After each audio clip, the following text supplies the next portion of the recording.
Hey gang, look, I think you're going to do a better job introducing yourselves than I would. So I think name, company, what you do. Qasar, can I start with you, please? Sure. Qasar Younis. I'm the co-founder of a company called Applied Intuition. We're a $6 billion, 1,000-person company based in Mountain View, profitable, which I always like to say, uncommon in Silicon Valley. And in terms of this panel, we build tools that engineers use to build robotic systems. We also do autonomy directly. We do a number of things. But primarily, we build all these things for vehicle manufacturers. Okay, great. Thank you, Angela. I'm Angela Schoellig. I'm a professor at the Technical University of Munich. I'm also the coordinator of a national robotics institute called Robotics Institute Germany. And my research focuses on machine learning in robotics and how to achieve safety and reliability despite using machine learning methods. Okay. Hey, Limor Schweitzer. I'm founder of MOV.AI that develops software for mobile robots used in factories and logistics centers. Okay, And also great. hardware. Yeah. Okay, it was interesting to hear the previous speaker talk about strategies in the face of ambiguity, because I think obviously that's something that you guys are all sort of like tackling. So Angela, if I can start with you, please. If we can just like level set for the audience, like in terms of where we are in terms of breakthroughs in AI and machine learning that have been most impactful for robotics and autonomous vehicles, autonomous systems in the recent years. Like, where are we? Yeah, I think one important thing to understand is that robots now can understand the world from vision. So we cannot imagine anymore a robot without a camera, and they can understand the objects and the things they see in the image. And I think this is a big breakthrough that will affect every domain of robotics. Then we have large language models that now can tell us about the relationship of objects and what we can do with an object. That a chair is a chair and we can sit on it, but we can also move it around. It's not fixed to the room. That a glass can be grasped, that there's likely a liquid in it, and you can hand it over, but you shouldn't turn it around. So this is kind of the tools we leverage from other fields, from computer vision, from large language models. But then bridging this into the real world, into the physical reality, is still a big gap. And I would say there we have also seen major improvements by using reinforcement learning in a simulation environment first, and teaching robots physical skills in a simulation environment first, and then go to the real world. Because we all know by watching videos of driving, we cannot drive ourselves, right? So there is a gap between understanding an image, understanding the world, but then actually properly interacting in the world. And I think this is still the biggest gap we see. Okay, so Qasar, we've been promising autonomous self-driving vehicles for quite a long time. Now, obviously, anyone who's been in San Francisco over the last couple of years will have seen Waymos operating all around the city. Like, why are we not quite there? Like, what are the remaining sort of like technical, or are they hurdles, or are they all regulatory at this point? Yeah, I mean, we've moved in the last, I would say, couple of years, we've moved autonomy from a technical problem to a engineering problem. So it's just cost reduction now. Right. And there's two primary, approaches. You have the Waymo approach, broadly speaking. Lots of sensors, very expensive, but is truly self-driving. There's no human in the loop. The Tesla approach, again, broadly speaking, a bunch of other OEMs are doing this, which you have some human in the loop. And I think in the next 5 to 10 years, the real question is, what will be more affordable for the most amount of people? But autonomy is not like, like crypto or some other field where there's a lot of speculation in it. And it really is just an engineering problem now. And that's a pretty exciting time. It's unfortunate lots of autonomy companies are gone and didn't make it here. And I think in the humanoid robot space, you're going to see a similar evolution where you have lots of funding, but by the time these products make it to production, there'll be very few companies. But I wouldn't look at companies dying as an indication of the maturity of the technology. Okay, well, let's just dig in, maybe, if you don't mind, more into like humanoid robots. Like, can you just give us a sense of where we are, what specific tasks or environments where you think a humanoid robot really has advantages? Where are the applications that you're seeing? So in my opinion, there are none. Basically, if you build a purpose-built robot for a task, it should do the job. The thing which happened with the humanoid robots is a revolution, not an evolution. So historically in industrial world, it takes years and years of stabilization, of trial and error and iterations to get it to work perfect. Whereas in this case, what happened is between Elon Musk and the Chinese government, suddenly today we have 20 or more companies that are actually producing humanoid robots without a specific purpose. So this year we're going to have thousands in production, and so there's going to be a price dumping exercise, and so we're actually going to see humanoids being deployed. So it's kind of, where is the chicken, where is the egg? It's not clear. Right.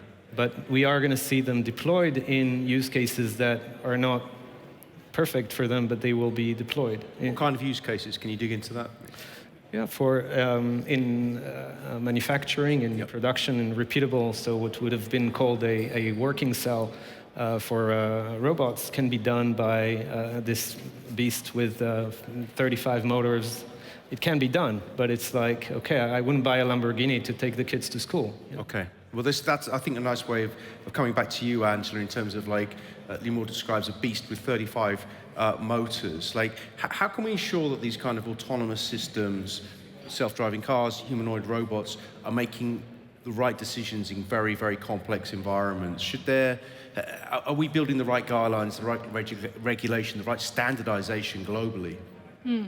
Yeah, this is a good question, but also one that really goes back to the capabilities of the robot itself, because first it needs to, for example, on the road adhere to the rules, those are given, right?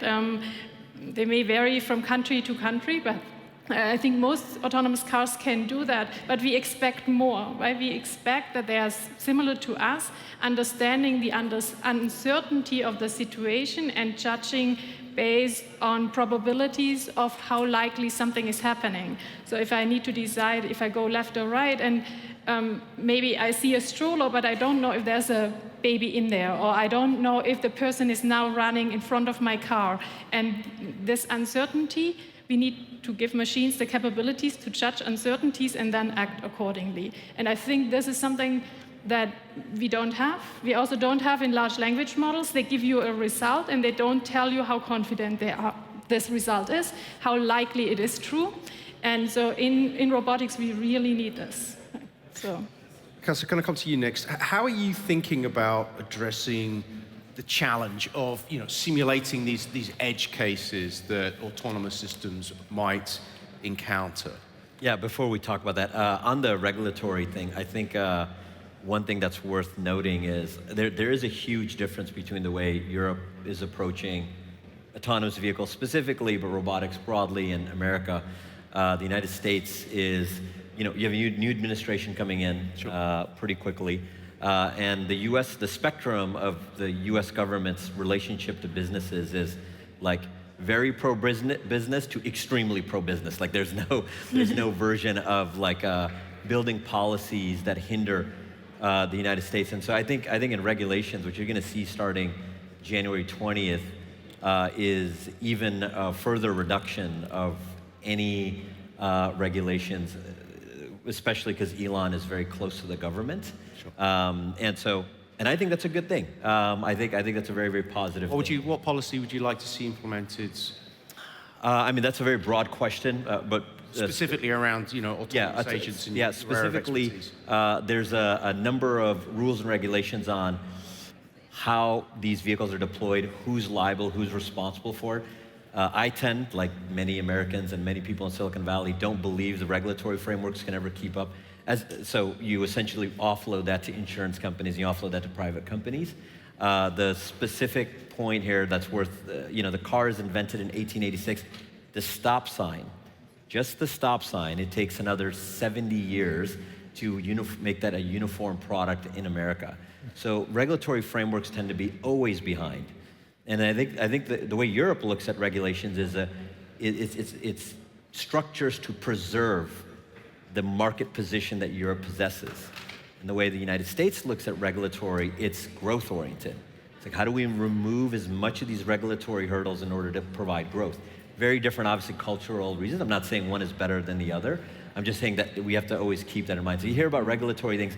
I don't see that happening in the US, and I think you're gonna see, at least in the next 4 years, a real opening up of what is possible and what is allowed and where the liability falls. Okay. Getting rid of seatbelts. I'm kidding. No, it won't be that. Just let's move on, if you don't mind, to the other question around sort of the way that you're simulating edge cases. How do you think about that?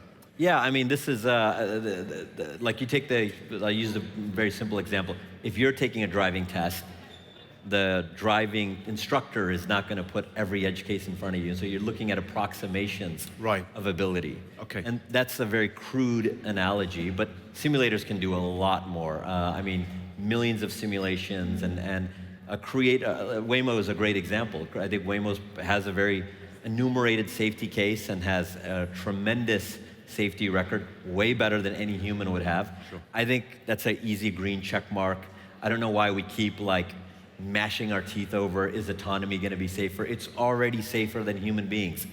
Like, why are we continuing to debate this? And I think that's where you see the annoyance on these regulatory frameworks.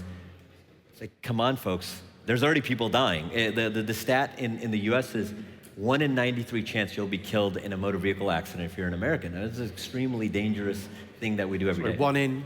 What? 93. Okay, the that's chance really that high. Yeah, it's extremely high. Yeah. In terms of preventable deaths, it's the highest. Yeah. And you see lots of emotional things about gun control and many other things, but people don't talk about the thing that's killing the most amount of people, which is humans driving cars. Sure. So, and then the whole conversation of all the regulatory environment. It's like, no, let's move forward. Let's be more aggressive.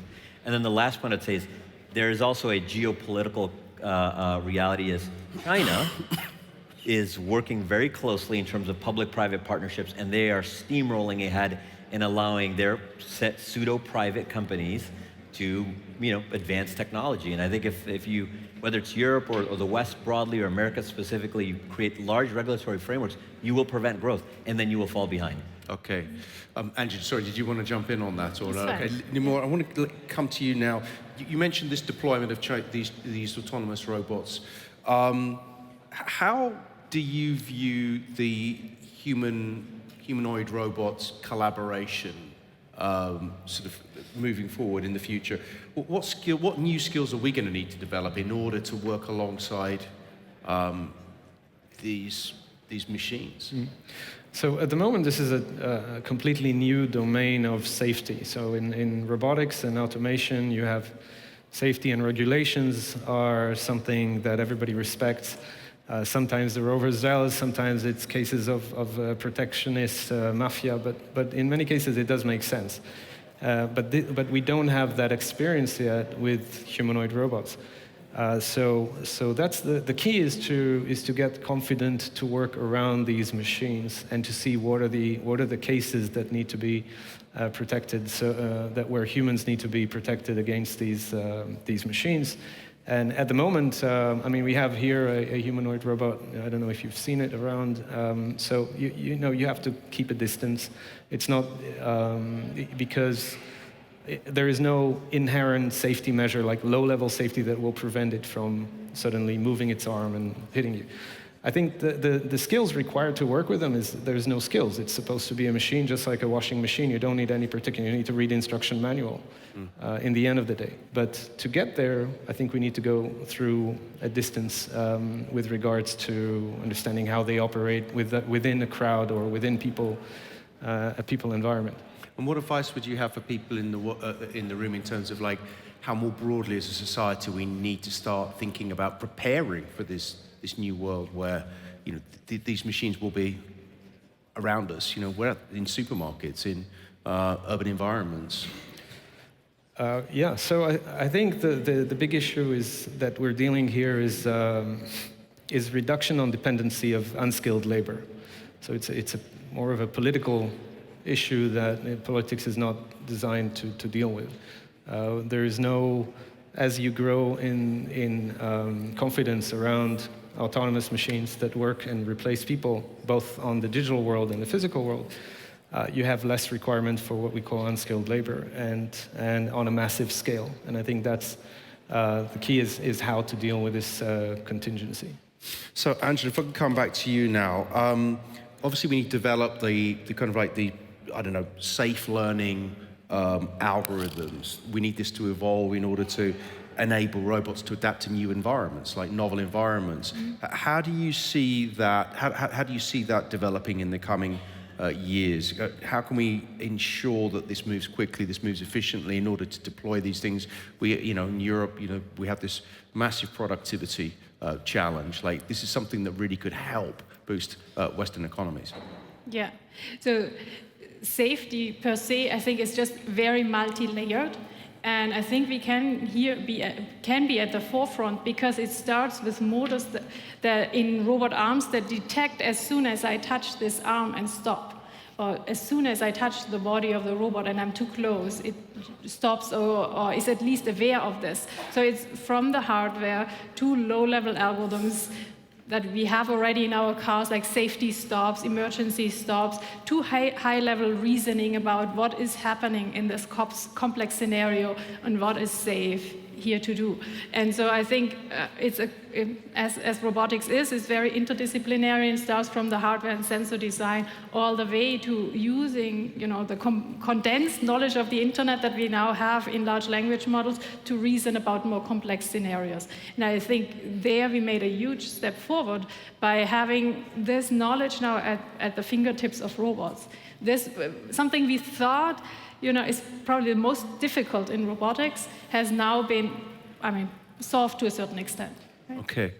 Qasar, just thinking about the future, what are you seeing in terms of innovations in sensors, in compute hardware, or other components? What's coming online that's going to help accelerate this process? Yeah, beyond the things that the other panelists have already mentioned, we've seen in autonomous vehicles and automotive broadly is this abstraction away from hardware and software, allowing companies to focus on different parts of the, a robot. And I think that's going to, ultimately all these things, even humanoid robots, which are very expensive now, like the Lamborghini example, it's going to be a cost problem.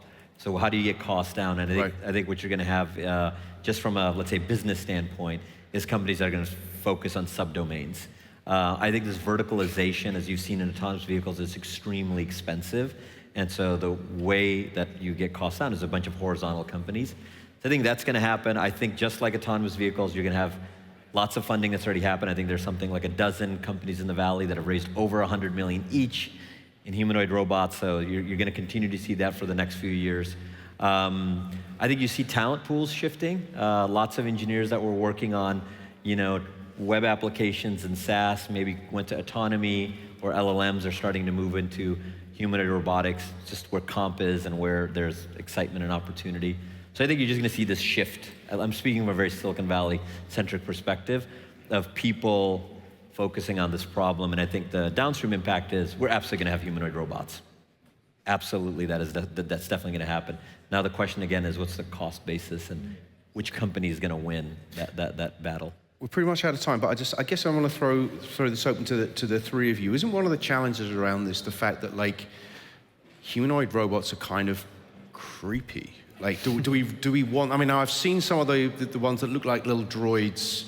I think Walmart stores in some parts of the United States, but like the humanoid ones do feel a bit odd.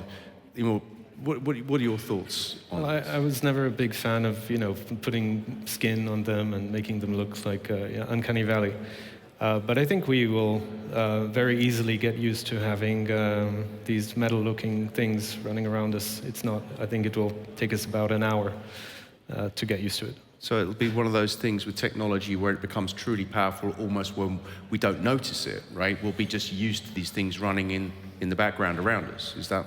Yeah, I think we fear what we don't understand, and we're just not used to it. You can go back not 15 years, and people used to have those bumper stickers that say, get off your phone. And now if you have somebody in a car without their phone, you look at them like they're crazy because... They're probably lost. Yeah, they're lost. So I think, the old Bill Gates line, in 2 years, nothing will be different. 2 years from DLD, we'll be still talking roughly about the same thing about humanoid robots. In 10 years, I think you'll have a huge difference. And I think, yeah, I think in that time horizon, we're going to get used to them. I don't think there's anything creepy about them. I think it's just we're not used to them. Okay. Angela, did you want to come in? We completely underestimate how adaptable humans are. I think we sometimes wanted to have robots adapt to humans, but it was always the other way around. The human adapted to the robot, and the skills and the capabilities much better and much faster. So I don't see that we won't adapt to this new technology and field. Yeah. Okay, I'm going to hold you guys to this. So the 30th DLD in 10 years' time, we're all going to be arriving in autonomous vehicles, and we're all going to be served coffee by humanoid robots.